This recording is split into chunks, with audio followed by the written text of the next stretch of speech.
Hi, Susan from the Wakefield Portage Service.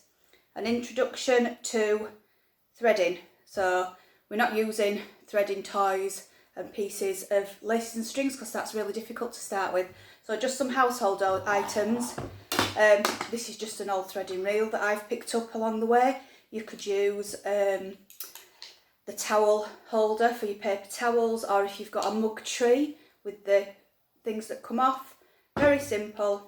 Curtain rings, a nice, easy posting activity. It's really quite nice for eye-and-hand coordination and small manipulative skills.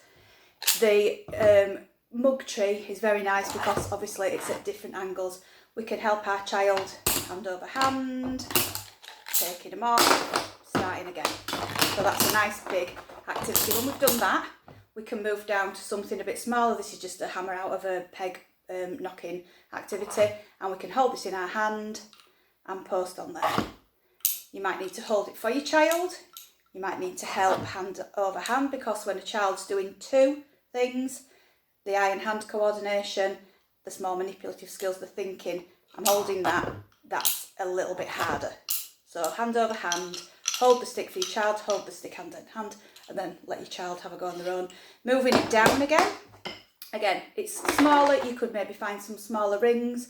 You might find some like the little scrunchy hair things that can go on. Anything really that you can find to post on. And then once we've mastered that, I've just got a straw, reusable straw. You could find some bits of pasta. It's quite nice. Very small. These are just normal hula hoop crisps. So we've got a threading activity. Whee! Whee! Again, hand over your child. You might have to hold it.